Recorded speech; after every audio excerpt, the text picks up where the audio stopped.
Ladies and gentlemen, welcome back to the channel. My name is Gio, and every day I teach you why the market moves the way that it does so that you can have confidence with your trades. Today, I would like to talk about where I believe the market is headed in the short to mid-term, and I want to explain why. Now, before we begin, elephant in the room, I'm a little bit ill, which is why I haven't been on the channel this week, but with that illness comes this deep, sexy voice. So, make sure your wives are not in the room. But let's talk about what I think might happen here across the board. Right now, I am in a $300,000 Ethereum long position, and I'm trying to catch a low here on Atom, a very high risk to reward trade. So we'll see how that plays out. They are both long positions. And with that, spoiler alert, I am leaning a little bit more bullish than I am bearish at the moment, and I would like to discuss why. Okay. Make sure you stay till the end of the video, by the way, because at the end, I'm going to give you a reason as to why the entire video you could have just skipped. Okay. Because we have, by the way, I'm not even going to edit this out, but, we have one very, very big problem, which I'm going to show you at the end. Okay. All right, let's start on my favorite ticker. And in my opinion, the most important ticker of all time, which is USDT dominance. Okay. What do we have going on? We have bullish swing structure, which is my red structure here, okay? Very undeniably, you have higher lows and higher highs. My overall target for USDT dominance is this green line at 6.74 Geo. You just said that you were bullish. Why are you saying that you're bullish if the target is higher? Because we don't necessarily need to get all in one shot up to that target, okay? It's not necessarily going to happen that way. Obviously, there's going to be, excuse me, zigs and zags along the way. Man, this video is going to be hard to get through. There are going to be zigs and zags along the way, and I want to present the potential zig and zag that we have going on here right now, okay? So this is looking fairly messy. Yesterday in the Nexus live stream in the morning, when we were looking for our positions, and I didn't enter this Ethereum long yesterday, but I entered it 2 days ago as we were looking for these positions. I kind of just extrapolated here what I would like to see on dominance, right? Like a little path. And so I drew it and I wrote scenario A, and scenario A basically invites a mid time frame / high time frame, this red structure, right? We'll call it mid time frame. The yellow structure here, change in trend. Why does it allow for a change in trend? Because we have a flip zone potential being created right now. Here you have some demand, okay? That demand's job is to make a higher high. Look at my highlighter. Look at the yellow that I already drew. Up, down, up, down. The expectation is that this demand creates a higher high, okay?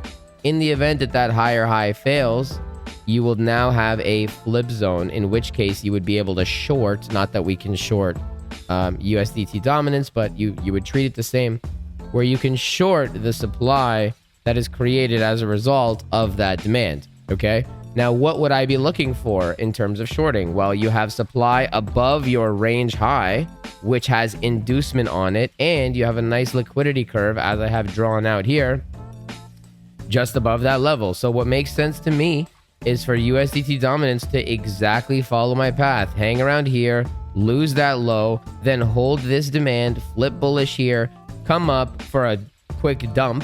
Okay, so remember, USDT dominance is an inverse of the market. So I'm long right now. Let's check the longs real quick. So I'm long right now with the anticipation of USDT dominance dumping down to like 5.33%. I do think it's possible we get a weekend pump, if not Monday, but obviously, we're going to be watching it. So the idea is a little bit of a pump and then decent pullback, and then continuation down, potentially, if USDT dominance plays out the same way that I have drawn, okay? And this is what we went over in the Nexus yesterday, in the Nexus live stream. And so it all starts with USDT dominance. This is the very first thing I check literally every morning. And since I've been coughing this whole video and I'm not editing out anything, cheers.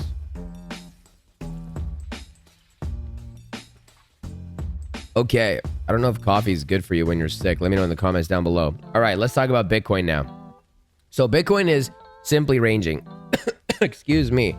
On top of the fact that it's just in a range, and for a while now I've been saying that I believe max pain is sideways and that everybody is either aggressively bullish or aggressively bearish. And I'm like, no, I think it's just sideways. What coincides with our idea of USDT, right? If USDT falls, then Bitcoin and the rest of the market is going to pump, obviously, which is good for my Ethereum long and my newly created Atom long here. Okay. So what would that mean for Bitcoin really? And I think for Bitcoin, my vision is pretty simple. Okay. Amongst all these zigs and zags, things can get pretty complicated. Obviously, you have ranges within ranges within ranges within ranges. And we have kind of a lot. You could say we have a lot going on, right? Now, we have a few ranges within ranges, but in my opinion right now, the most notable one is this guy here, okay? So objectively speaking, your midpoint of your range is here. So we are in the discount section of the range. In general, you should be favoring the longs as opposed to the shorts. And if you take a look at the range, you have all of this void here that can be filled quite easily, okay? AKA liquidity. So for me, it's quite simple. Bitcoin has very ugly highs, okay? Very, very ugly highs. Look at all these really ugly ass highs that it has not been going for, okay? Right now, we are extremely close to these highs. So for me, when I think that USDT dominance might get its little drop, let's flicker back, might get this little drop, I do believe that Bitcoin will touch at the very least 84.7K. Okay, I do believe it will touch 84.7K. I also believe it has the potential to come up to like 86, 87, 88. I believe it has that potential to do so on that leg down on USDT dominance if we are lucky enough to get that. Okay, for me, it's very simple. There are no shorts to be had until this high is touched in terms of like mid time frame trading, day trading. Scalping, sure, you can get in, but it's the weekend. I'm not scalping the weekend, okay? To me, I want this high gone. We've had these highs since April the 4th. Today's April the 12th. It's been a week, like, 8 days, 9 days, whatever it is. And, we have very ugly highs. But just above those ugly highs as well, you also have all of these ugly highs. So Bitcoin and the rest of the market has been in a downtrend, but it's been in a downtrend that has not purged any liquidity to the upside. You guys remember when it was up only last year and I was like, man, this sucks because they're not grabbing any liquidity. They're doing the same exact thing in the opposite direction now. There's so much liquidity above, okay? And it looks like things are going to be, we could have a squeeze up. For real, like it looks like for the first time in a while, the market is showing some strength. In addition to the fact that we're just simply in a range, max pain is sideways. I'm not saying we're going to 1,000,000 K, and you have this void. You also have what appears to be a Model 1 accumulation forming, which might result in a higher time frame squeeze to the upside because it is, in fact, an accumulation. Now, the thing about these accumulations that you need to understand is that these accumulations may turn into distributions, and there are no way for us to know which way it's going to go. So what do I mean by that? You're always going to be looking for your second tap to come lower than your first tap in an accumulation, or your second tap to come higher than your first tap in a distribution, okay? Right now, you have tap one on the high. This accumulation could only just result in a move up to 95, 96K, where you get your second tap and then we continue to range. Remember, in my opinion, max pain is sideways, okay? So at this point, you may in fact get a swing short, but again, that'll be a little bit later. We'll have to see.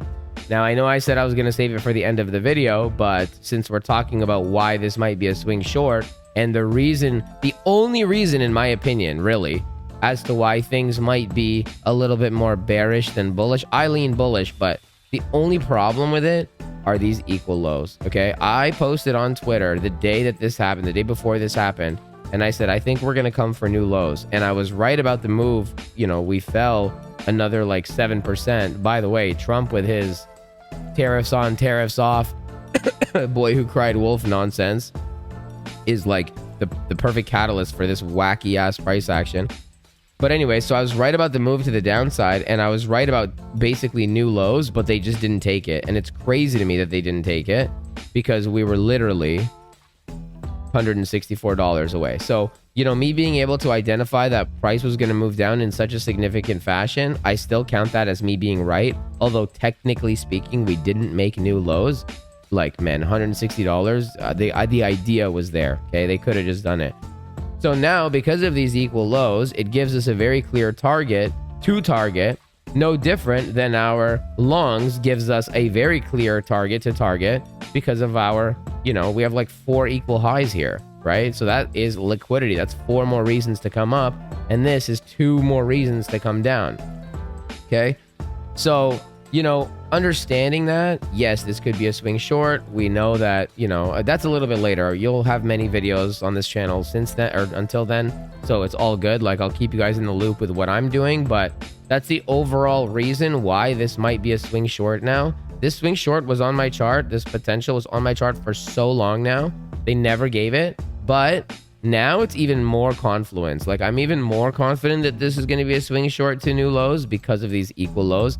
Should we continue this, you know, internal uptrend, okay? And for me, again, I don't really like shorting until 84.7, which is not that far away. I see no world in which they would not go for that. So that's the situation with the situation on Bitcoin. Very simply put, we are simply just in a range. Now, I want to talk about Ethereum, not only because I'm in an Ethereum long, but because Ethereum is actually showing a much cleaner picture than Bitcoin. Hold on.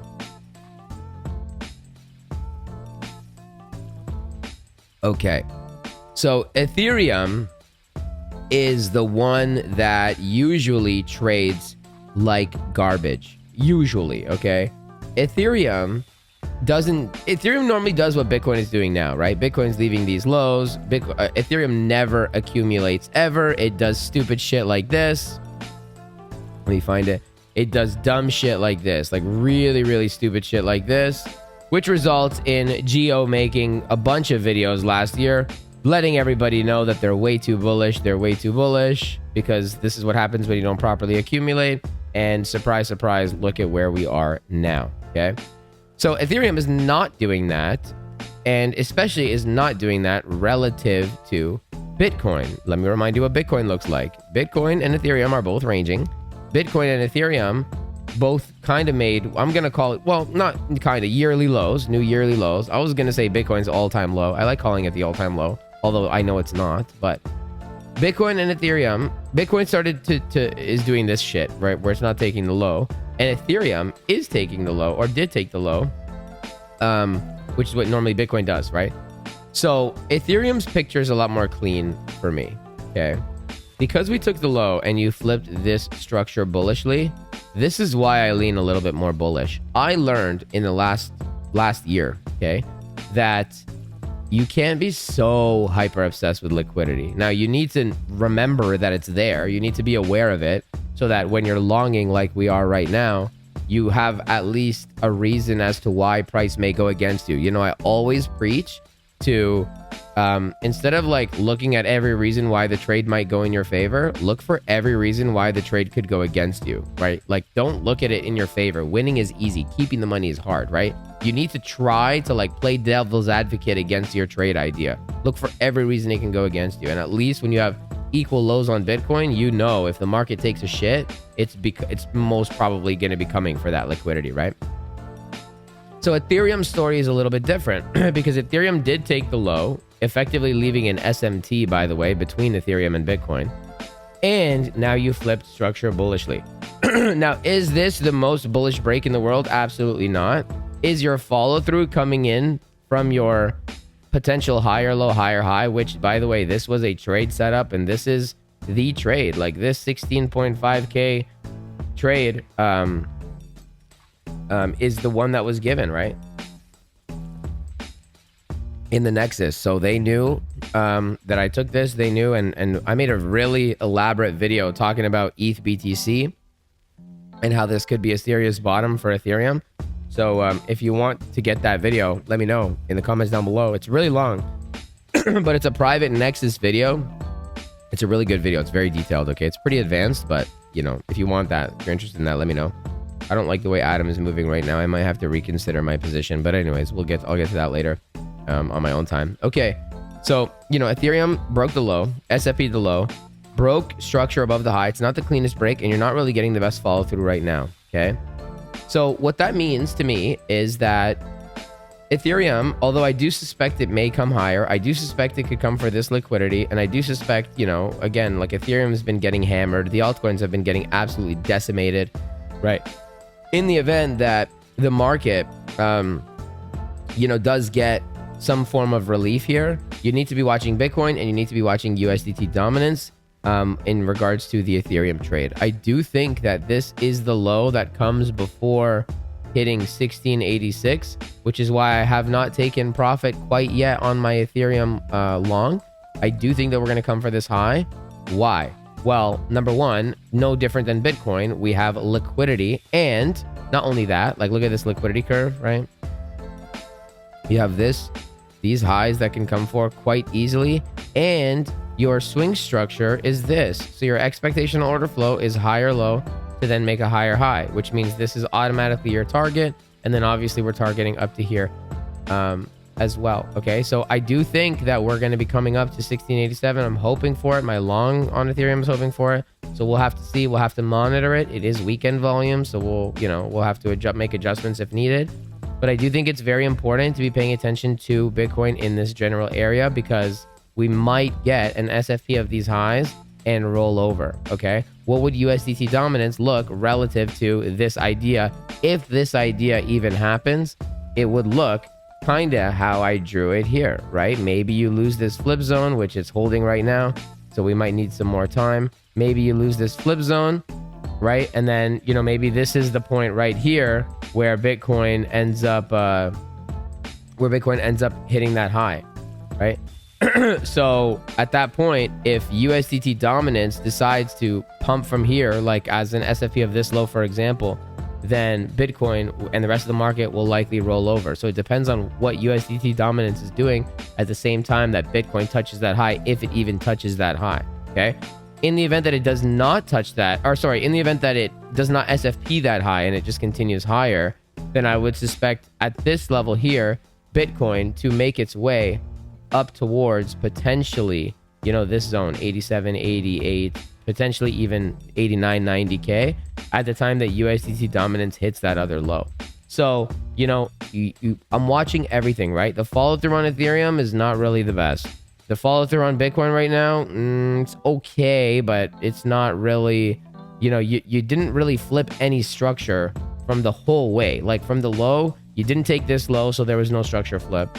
You know, on this expansion leg to the downside, you didn't flip this structure back, so that doesn't really, you know what I'm saying? Like, we never flipped any structure. This is not an ideal situation right now across the board, and these are the things that you need to consider, right? So, I mean, that's kind of what I'm looking at right now. You know, if we come down before touching these highs, if we don't touch 84.7, every long I'm looking at is going to be targeting 84.7. It's very, to me, it's very obvious that we're headed here. The question is, how do we get here? If we roll over first, you know, I'll be looking for longs below 80K. If we come out and take these lows, which is the preferred scenario, but I'd rather touch 84.7 first before we touch these lows, like you might as well, we're already here, then, you know, we'll be looking for those longs. But again, we'll have to monitor USDT dominance, which is why I started with USDT dominance, because it's the most important thing. We'll have to monitor it. Perhaps it does follow my path here. Screenshot it. I made this path yesterday, and so far it's been following it absolutely perfectly. So, you know, the Nexus has been crushing it. If you're interested in joining, the link for that in the description down below. Yeah, that's kind of what I'm thinking right now. You know, I do think that we may see a weekend pump. I do think that things are crazy because of the boy who cried wolf, aka T-Dog, with the tariffs and whatnot. But I do think that, you know, what's happening right now with Jasmine, which we also nailed perfectly. I'm not in this trade, but we nailed the zone and we nailed the follow through. And unfortunately, they never came back for this. But I do think that this plus 16% is not going to be exclusive to just Jasmine. I do think that the market has some potential to move. And you know, we'll be looking at a few things. So that's kind of what I'm looking at right now. Guys, I'm not a financial advisor, and my narrative switches all the time. Just because I'm a little bit more bullish today doesn't mean that I won't be bearish in 20 minutes. Things change literally all the time. So we'll have to monitor it. We'll have to see it. Don't manage your trades based on what I say. I am not a financial advisor. I'm a 5'2" 3/4" wannabe singing non-financial advisor, in fact. So that's it for me. If you guys liked the video, make sure to hit the like button, subscribe with the notification bell. If you want to join the Nexus, the link for that in the description down below. And if you would like to trade on the exchanges that I trade on KSEX, I trade on MEXC. And I think those are the only two right now that I trade on. The links for those are in the description down below. That's it for me. I'll see you guys later. Have a good weekend. Trade safe, be good, and don't do what I do. Don't get $600 in drawdown. That's no fun for anybody. We don't like that, okay? I implore you to not trade on the weekends, but I already know that you're going to anyways. So trade safe, my friends.